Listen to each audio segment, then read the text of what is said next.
Bonjour chers amis. Des excuses. On se trouve toujours des excuses. Adam dit, c'est la faute de ma femme. Caïn dit, c'est la faute de mon frère. Saül dit, c'est la faute du peuple. Abraham dit, ma femme est trop belle. Jacob dit, l'héritage paternel est trop important. Jérémie dit, je suis trop jeune. Élie dit, je suis trop seul. Moïse dit, je ne sais pas parler. Agrippa dit, je suis trop haut placé pour suivre Jésus. Le jeune homme riche dit, j'ai trop d'argent pour le suivre. Ce sont des excuses. Les antédiluviens disent, on n'a jamais vu de pluie. Les constructeurs de la tour de Babel disent, on a peur de la pluie. Les 10 espions hébreux disent, nous sommes trop petits face aux géants de Canaan. Des excuses. Un jour, pour justifier son excès de vitesse, un homme dit à un policier, je me suis précipité à l'hôpital car j'ai été piqué par une abeille. Le policier regarde à l'intérieur du véhicule et voit bien une abeille, mais elle est morte et décomposée. Selon une recherche, les 10 excuses les plus courantes sont « j'ai oublié »,« je n'ai pas le temps »,« on ne m'a rien dit »,« on fait toujours ainsi »,« ça ne me regarde pas »,« c'est son boulot, pas le mien »,« j'attends qu'on me donne un accord »,« personne ne m'a dit de le faire »,« je ne savais pas que c'était important »,« je ne savais pas qu'on voulait cela tout de suite ». Aujourd'hui, chers amis, le monde touche à sa fin. Nous n'avons plus d'excuses pour envoyer notre mission à plus tard. Dans Romains 12, verset 12, l'apôtre Paul déclare « Soyez joyeux à cause de votre espérance. Soyez patients dans la détresse. Priez avec fidélité. » Un demi-siècle auparavant, des scientifiques ont averti le monde des dangers du désordre climatique. Si rien n'est fait avant 2020, ont-ils déclaré, il sera trop tard. La machine se sera emballée et ne retournera pas en arrière. Vivant dans le déni, peu de personnes prirent vraiment la menace au sérieux. La lutte pour la suprématie mondiale, l'égoïsme des nations eurent raison de toutes les mises en garde. Certains ont avancé l'excuse psychologique. Ils ont dit « Les annonceurs du réchauffement planétaire sont des prophètes de malheur. Arrêtez de nous faire peur avec vos scénarios catastrophes. » Certains ont avancé l'excuse culturelle. Ils ont dit « Les mesures contre le réchauffement sont contraires à notre mode de vie. Arrêtez d'embêter les gens. » Certains ont avancé l'excuse sociale. Ils ont dit « Notre empreinte carbone est négligeable par rapport aux problèmes de la société. Ça ne sert à rien de s'agiter. » Certains ont avancé l'excuse économique. Ils ont dit « La lutte contre le réchauffement climatique coûte trop cher. Si on fait cela, il y aura plus de pauvres, des grèves et des soulèvements. » Certains ont avancé l'excuse technologique. Ils ont dit « On trouvera bien la technologie contre le réchauffement climatique. » Ce n'est pas la peine de s'inquiéter. Aujourd'hui, chers amis, est le meilleur moment pour semer l'Évangile parce que tous les voyants sont rouges avec la crise sanitaire, économique, écologique et politique. Dans Luc 21, verset 25, Jésus déclare qu'au temps de la fin, il y aura des signes dans le soleil, la lune et les étoiles et sur la terre, une angoisse sur les nations qui ne sauront que faire au bruit de la mer et des flots. Les hommes rentrent dans l'âme de terreur dans l'attente de ce qui surviendra pour la terre habitée, car les puissances des cieux seront ébranlées. Le monde a peur. Qu'est-ce qui explique cette peur? Pablo Servigne note « Notre civilisation est basée à la fois sur les énergies fossiles et le système d'aide. » En effet, 4 situations se développent. Premièrement, la courbe de la température s'élève. Elle monte inexorablement depuis un demi-siècle. Deuxièmement, la courbe de la population explose. On est passé de 2 milliards à 7 milliards d'êtres humains en un siècle. Troisièmement, la courbe de la dette galope. Elle s'élève aujourd'hui à 365% du PIB mondial, soit une dette astronomique, abyssale, de 277 000 milliards de dollars.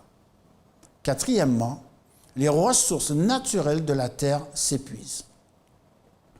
Comme un effet de ciseau, les courbes de la température et de la population montent alors que la courbe des ressources naturelles descend. Les deux phénomènes vont en sens inverse.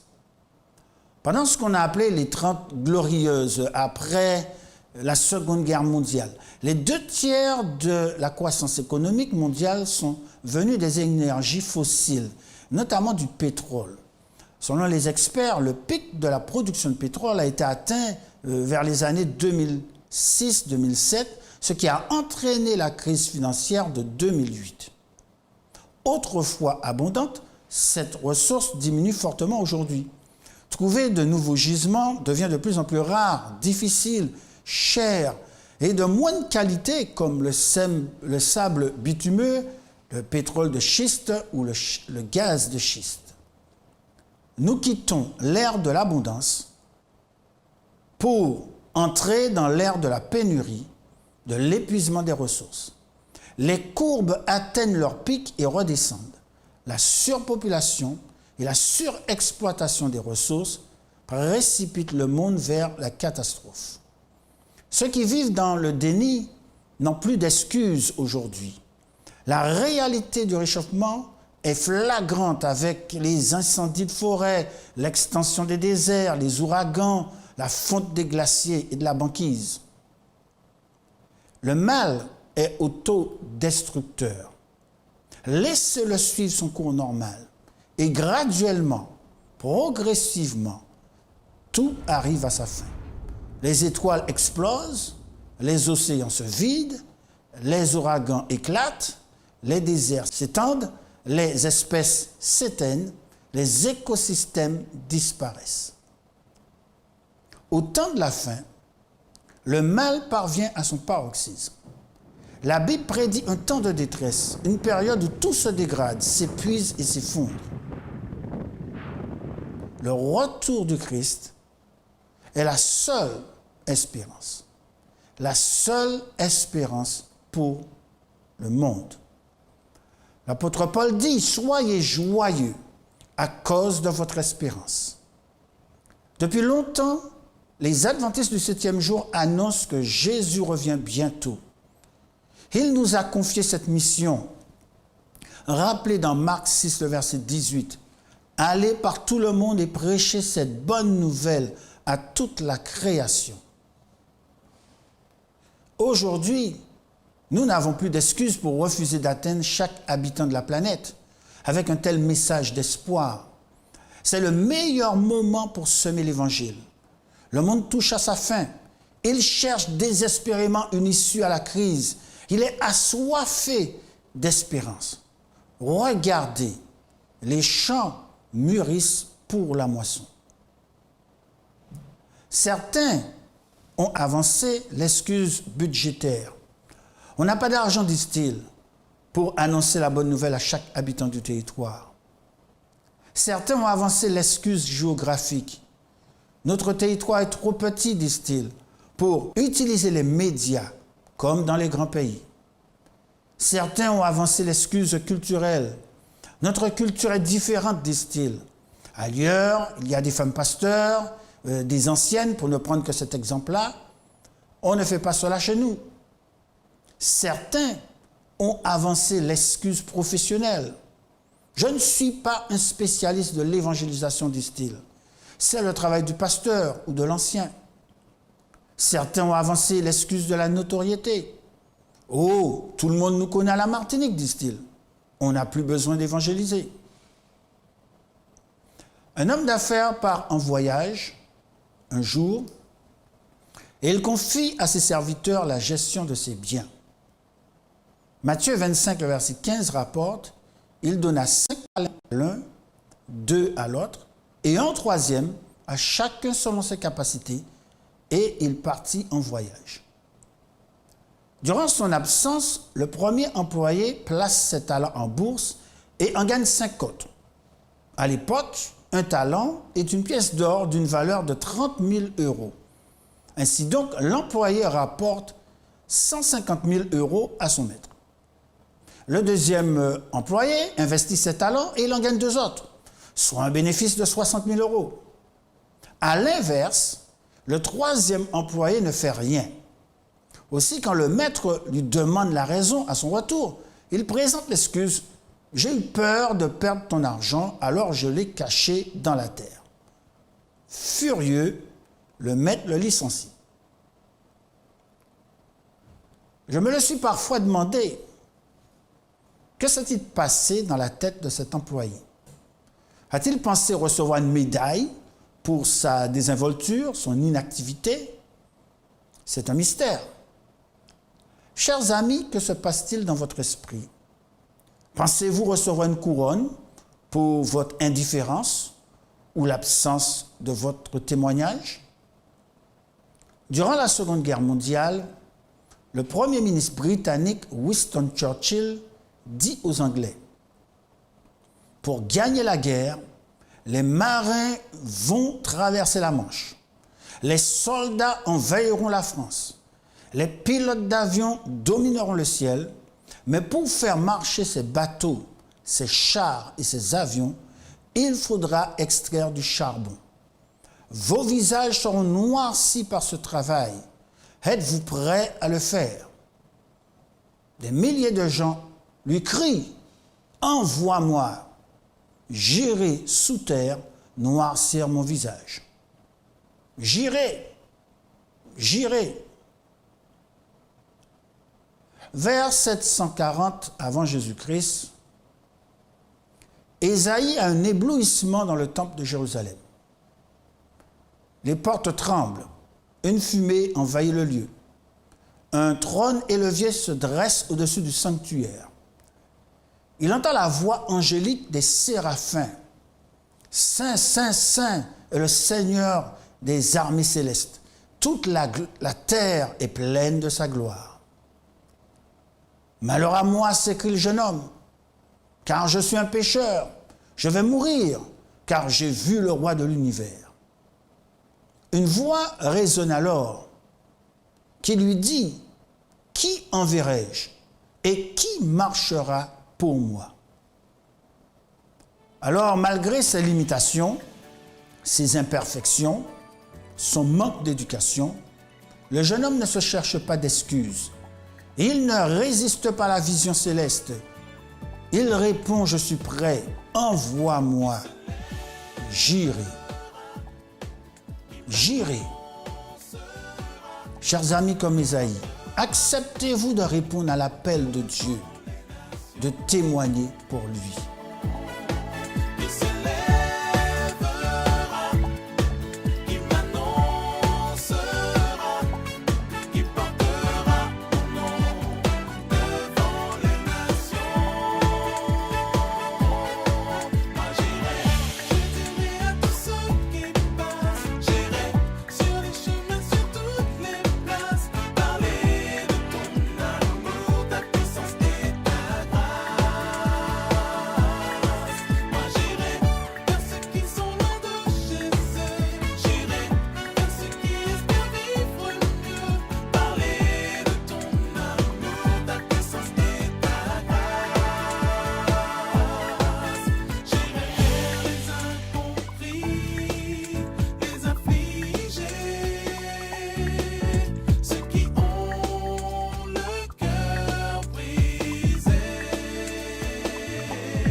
Paul dit deuxièmement, soyez patients dans la détresse.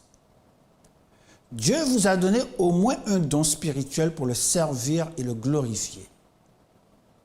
L'apôtre Paul a le don de missionnaire pour annoncer l'évangile aux païens, à des personnes de cultures différentes.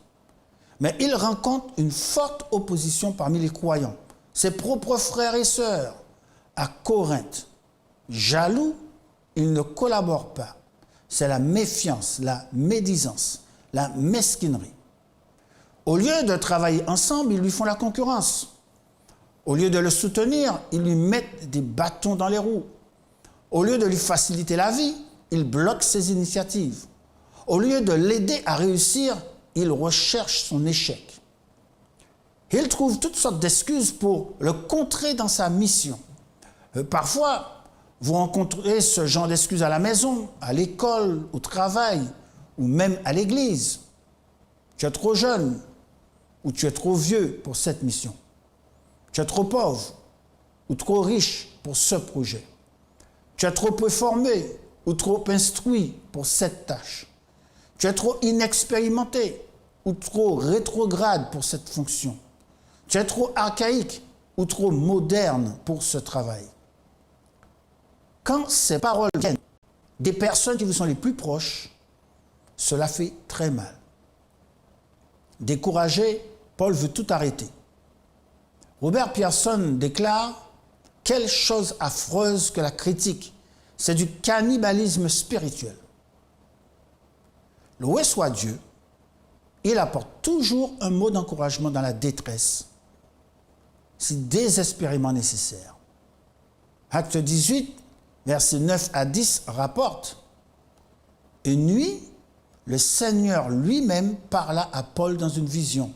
« N'aie pas peur, parle et ne te tais pas, je suis avec toi.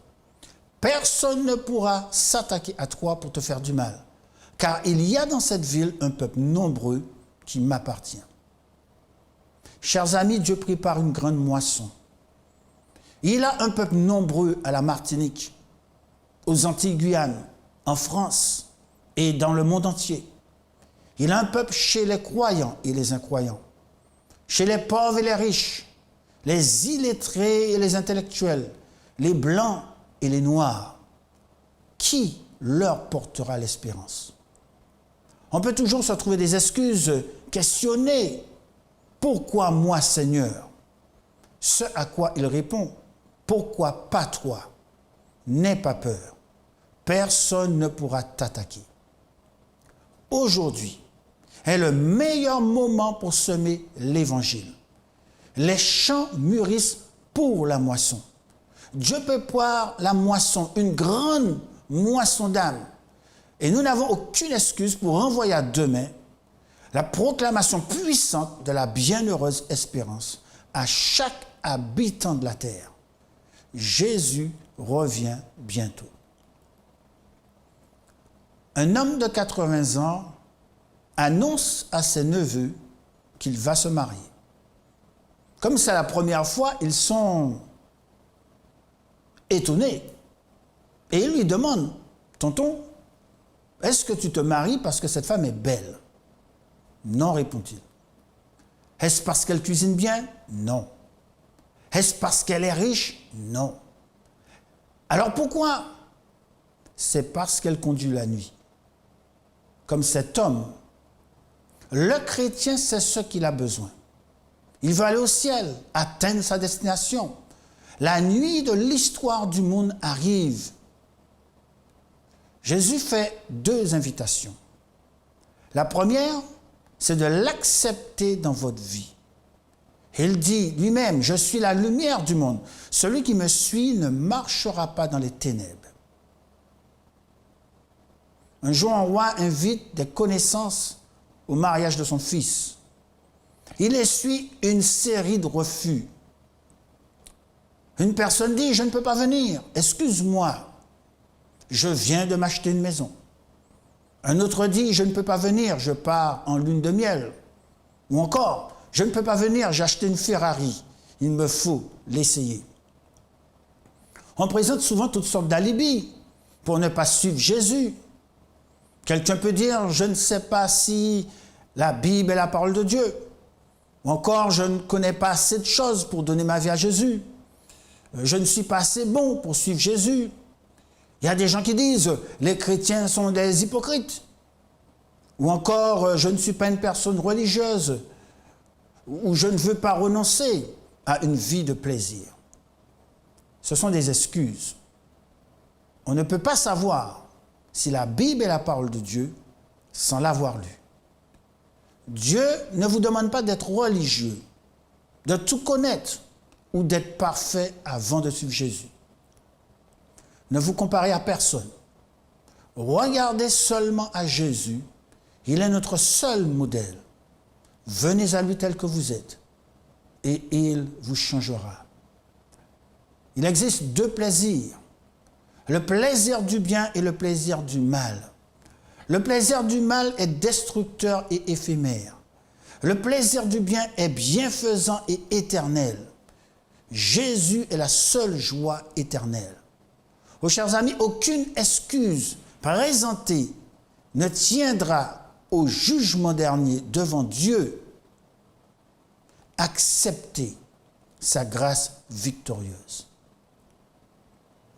Paul dit enfin, priez avec fidélité. La deuxième invitation de Jésus est de le servir. Dans ce monde en crise, en désarroi, nous n'avons aucune excuse pour remettre à plus tard l'annonce de la grande délivrance à chaque habitant de la planète Terre. Oh, chers amis, nous avons assez de personnes, assez d'argent, assez de moyens, assez de technologie, assez de puissance, la puissance du Saint-Esprit pour remplir la mission d'atteindre chaque personne ici à la Martinique, avec le message de Jésus-Christ crucifié, ressuscité et qui revient bientôt. La direction mondiale de l'Église adventiste a lancé un mot d'ordre, une stratégie pour les 4 années à venir.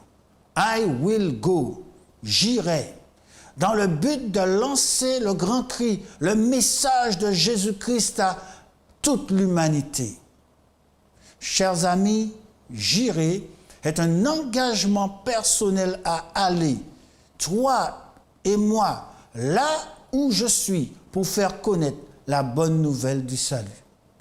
J'irai à la mobilisation de chaque croyant dans la mission de dire à tous, aux békés, aux métropolitains, aux juifs, syriens, indiens, chinois, rastas, haïtiens, anglophones et bien d'autres encore, qu'il y a un espoir.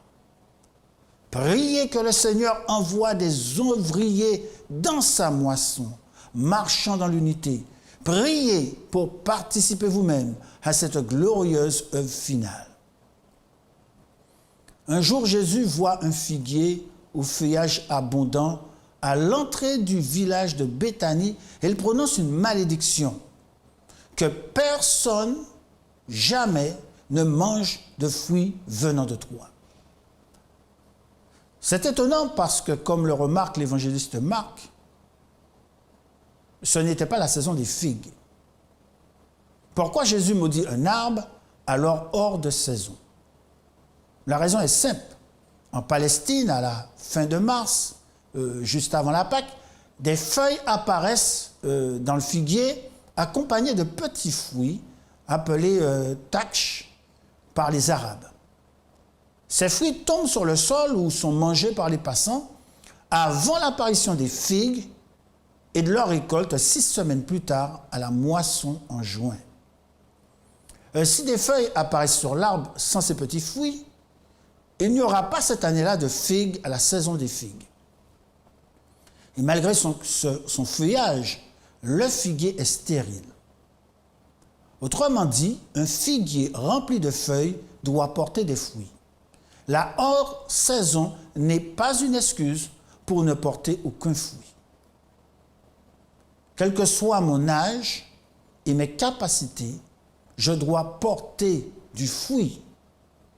Prêche la parole, dit Paul à Timothée dans sa deuxième lettre, le chapitre 4, le verset 2.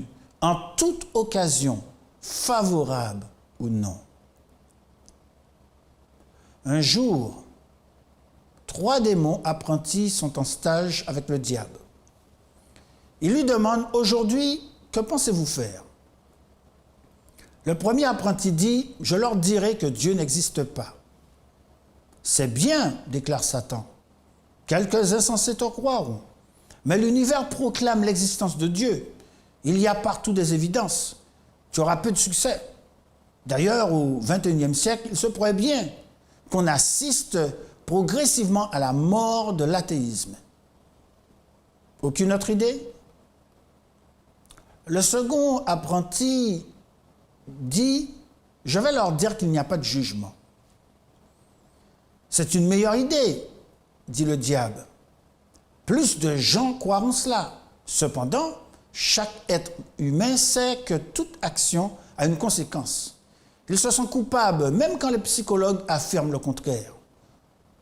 N'auriez-vous pas une autre idée? Le troisième apprenti qui a réfléchi dit, je vais leur dire de ne pas se presser. Quelle brillante idée, s'exclame Satan. Fais cela, tu auras beaucoup de succès. Quand ils écoutent la parole de Dieu, murmurent à leur oreille, c'est vrai, il me faudra faire quelque chose à ce sujet. Mais je verrai cela demain. Robert Moffat déclare, nous aurons l'éternité pour célébrer nos victoires, mais seulement une petite heure avant le coucher du soleil pour les remporter.